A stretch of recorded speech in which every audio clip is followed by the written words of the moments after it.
Welcome to the course Basic Electrical and Electronic Engineering. I'm Indu Bhardwaj, and in this video we will discuss biosensors, their advantages and their applications. So in our previous video we have discussed what are the sensors and how these sensors are classified on the basis of outputs, on the basis of quantity which is being measured, on the basis of their power sources, which are whether they are using the external power sources or not. And we have also discussed the various field of applications of these sensors. So in this video we will be discussing what are biosensors, what are the basic building elements of the biosensors, on what principle our biosensors work, and then we will discuss the advantages and the applications of the biosensors. So biosensors are basically the analytical devices, and these devices interpret the biological information and convert into the quantifiable signals.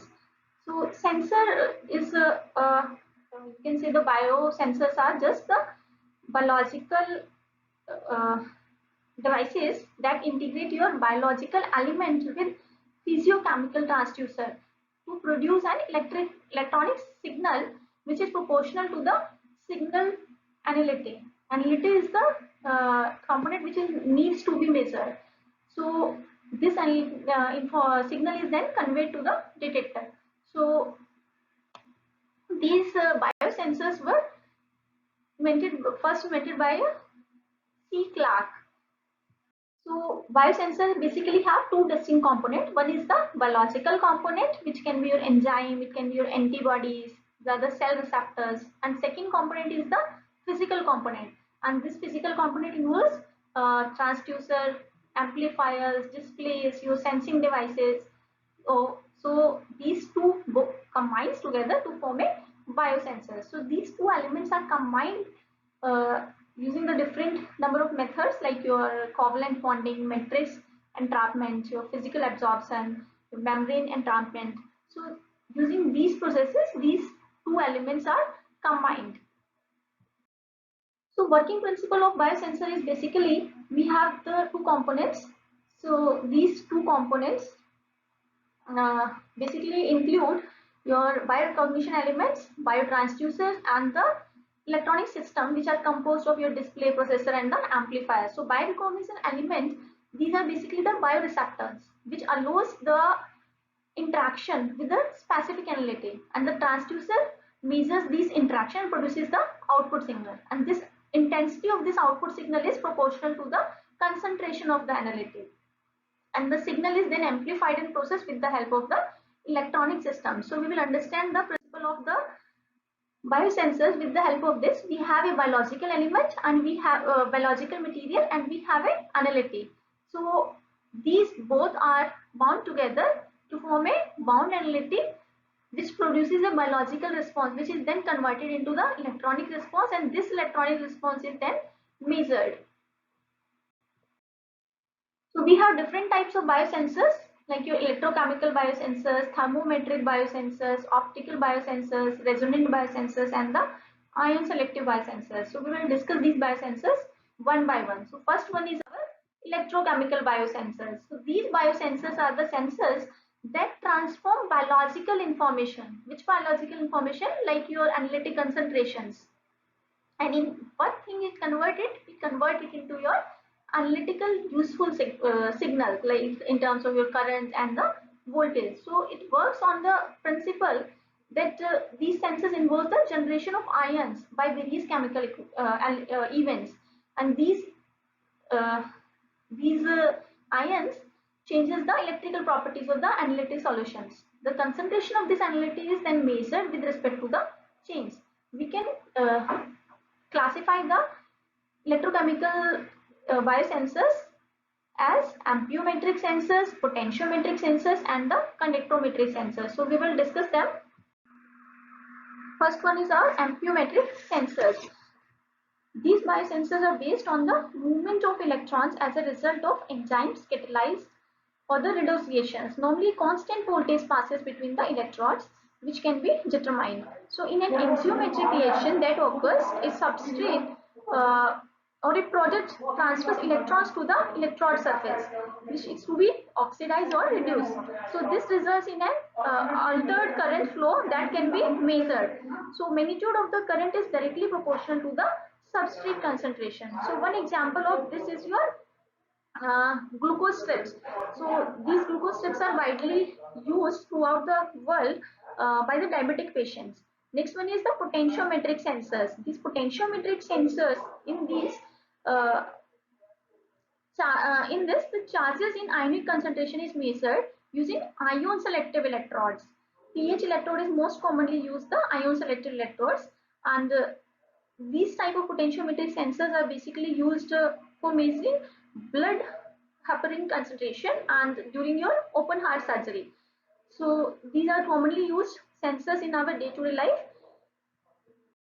Next one is your thermometric sensors. So several biological reactions are associated with the production of heat, and this forms the basic for thermometric biosensors.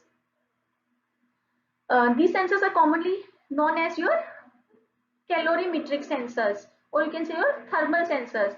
So it consists of heat insulated box fixed with the heat exchangers. So the reaction takes place in the bed reactor. As the substrate enters into the bed, it gets converted into a product and heat is generated. So difference in the temperature between the substrate and the product is measured by using the thermistors. So even the small change in the temperature can be measured using the thermometric uh, biosensors.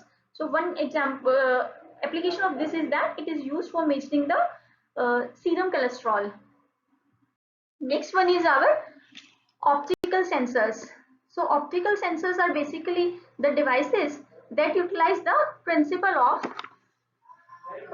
optical measurement. So these include absorptions, fluorescence, etc. So they employ the use of optical fibers and the optoelectronic transducers. So important biological sensors are your lactic biosensor, optical biosensors for blood glucose. So in this, wafers is subjected to the UV light that makes the antibodies inactive. So wafers is then dissected and placed in the analytic that increases the formation of diffusion grating that generates a signal which is measured and amplified. These are the examples of optical biosensor. One is the glucometer based optical measurement and second one is the fluorescence. Next one is the resonant biosensor. These biosensors employ a acoustic wave transducer that is combined with the bioreceptor. So interaction between the analyte as well as your bioreceptor forces a change in the mass of bioreceptors, and due to which a resonant frequency of the acoustic transducers also change. That is then evaluated and this value can be interpreted by the end users. Next one is the ion sensitive biosensor. These works on the principle of interaction of ions and interaction of ions with semiconductors. So it changes the electrical potential of the semiconductor surfaces. That potential changes can be then measured to evaluate the desired parameters. Next one is the advantages of biosensors. So we have different various advantages of biosensors, like these are highly specified results they are providing. They are quite rapid and continuous measurements they are providing. They are having fast response, very less uses of reagent required for calibration. They have the ability to measure your known polar molecules that can be that cannot be estimated by other conventional devices that we are using. So next one is the applications of the biosensors. It can be used for measurement of vitamins, determination of level of toxicity, your clinical diagnosis, detect flavor of compound in the food, analysis in the agriculture, measure specific beer components, for fermentation analysis and control, measurement of toxic gases, biomedical monitoring. So all these are the different applications of biosensors. So we can say that your major application of biosensor are monitoring glucose level in diabetic patients, your food analysis, your environmental analysis, you can say your protein engineering drugs, and protein engineering and drug discovery applications. Besides that, we can have one more application, that is your wastewater treatment. So with the help of biosensors, we can perform all these things in our day-to-day life. So these are the references that we have followed for preparing this topic. So if you have any doubt, kindly let me know.